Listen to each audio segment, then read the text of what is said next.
Tuan Yang Dipertua, pada 2 Mac yang lalu, Dewan Yang Mulia ini telah dicemarkan oleh kenyataan Yang Berhormat Pekan berkenaan hutang One Malaysia Development Berhad 1MDB. Beliau mendakwa hutang tersebut tidak dibayar menggunakan wang rakyat. Dan inilah suatu kenyataan yang tidak benar dan mengelirukan ahli-ahli Yang Berhormat.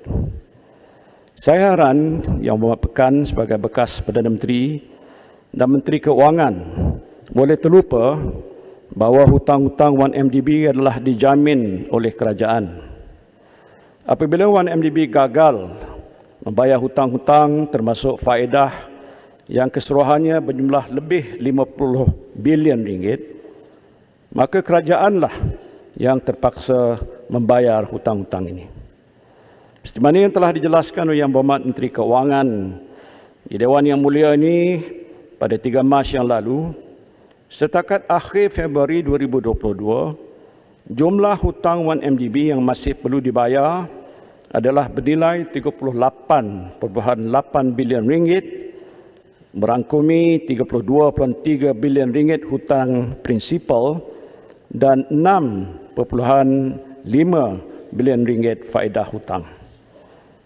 Yang Berhormat Menteri Keuangan pada bulan Januari yang lalu juga turut memaklumkan bahawa kerajaan sudah membayar hutang 1MDB berjumlah 13.3 bilion setakat ini.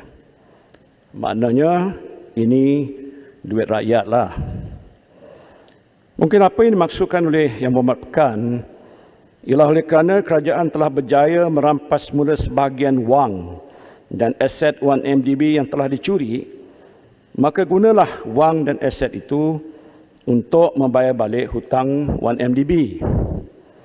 Antara aset yang berjaya dirampas semula ialah sebuah kapal layar mewah bernilai 130 juta dolar Amerika, sebuah jet pribadi Bombardier bernilai 35 juta dolar Amerika, dan aset-aset mewah milik anak tiri Yang Berhormat Pekan, iaitu sebuah townhouse bernilai 23.2 juta pound di London, sebuah rumah mewah bernilai 17.5 juta dolar Amerika di Beverly Hills, dan sebuah kondominium mewah bernilai 35.5 juta dolar Amerika di New York. Kesemua aset-aset ini tentunya dibeli bukan untuk tujuan pelaburan yang menguntungkan 1MDB, tetapi sebaliknya dikeroyok oleh orang-orang yang rapat dengan Yang Berhormat Pekan menggunakan sebahagian wang berjumlah 4.5 bilion dolar Amerika yang dicuri daripada 1MDB. Nasib baiklah Barisan Nasional kalah dalam PRU yang ke-14. Maaf Tuan Yang Dipertua. Dan Najib tidak lagi ataupun Yang Berhormat Pekan tidak lagi menjadi Perdana Menteri. Maka kerajaan telah menubuhkan sebuah pasukan petugas khas untuk merampas semula wang dan aset 1MDB yang dicuri. Semasa saya menjadi Perdana Menteri, saya telah pun mengarahkan pasukan petugas khas ini untuk menjejak dan mendapatkan kembali wang dan aset 1MDB yang disorok di negara-negara asing. Saya difahamkan setakat ini lebih 20 bilion ringgit Malaysia wang dan aset 1MDB telah berjaya dirampas semula oleh kerajaan yang terdahulu dan dimasukkan ke dalam akaun amanah mendapatkan kembali aset yang akan digunakan untuk membayar sebahagian hutang 1MDB.